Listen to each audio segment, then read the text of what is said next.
여러분 혹시 유언장? 그거 나중에나 생각해 볼 일이지 라고 생각하고 계시나요? 아니면 자필로 유언장을 써놓으면 모든 게 해결된다고 믿고 계신가요? 만약 그렇다면 여러분의 마지막 목소리가 전혀 다른 방식으로 전달될 수 있는 위험이 있다는 사실을 알고 계셔야 합니다.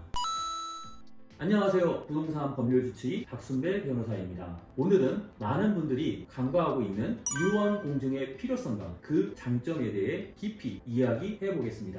이 영상 끝까지 보시면 왜 유언 공증이 꼭 필요한 거지? 그리고 여러분의 재산을 안전하게 지키는 방법이 무엇인지 확실히 알게 되실 겁니다.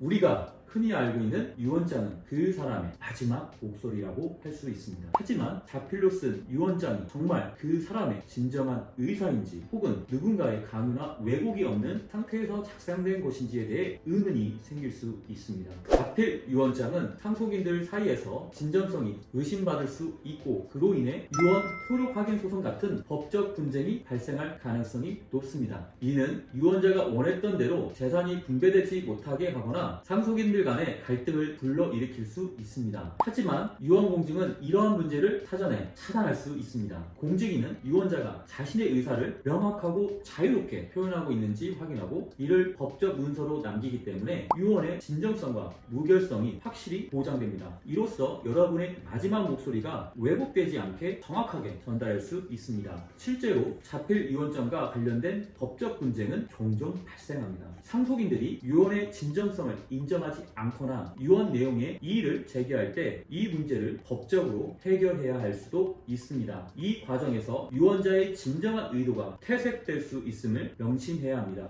또한 자필 유언은 하후에 반드시 유언 검인 절차를 거쳐야만 유효성을 인정받을 수 있습니다. 유언 검인은 법원이 유언의 진정성을 확인하는 과정인데 이 절차는 시간이 오래 걸리고 상속인들 간의 갈등을 유발할 수 있는 요소가 됩니다. 그러나 유언 공증을 통해 작성된 유언은 이 절차를 생략할 수 있습니다. 공증인이 유언 당시 상황과 유언자의 의사를 확인하고 기록했기 때문에 상속 절차가 간소화되고 상속인들이 빠르게 유언을 집행할 수 있습니다. 이는 유언자의 의도를 신속하고 정확하게 실현할 수 있게 해주는 중요한 장점입니다. 법적 분쟁을 미리 예방하는 것은 유언 공증의 또 다른 장점입니다. 자필 유언장은 작성자가 유언을 작성할 당시 정신적으로나 신체적으로 온전한 상태였는지 그리고 외부 압력 없이 자발적으로 작성되었는지에 대해 의문이 생길 수 있습니다. 이런 상황에서 유언 공증은 공증인의 역할을 통해 이러한 의문을 사전에 차단합니다. 공증인은 유언자의 의사표현을 정확히 기록하고 그 유언이 법적 보호를 받을 수 있도록 합니다. 결과적으로 유언 공증은 후에 발생할 수 있는 분쟁의 가능성을 대폭 줄입니다.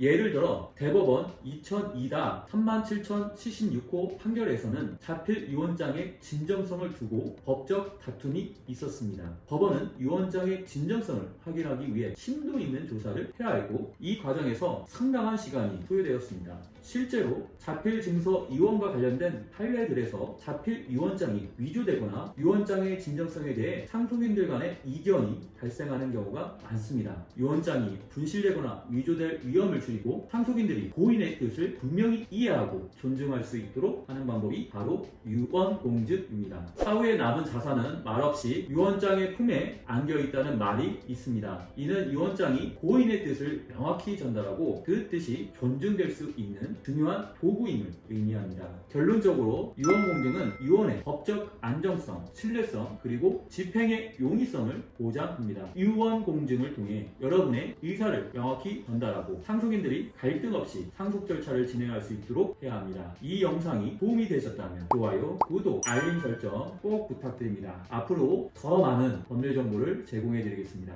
감사합니다.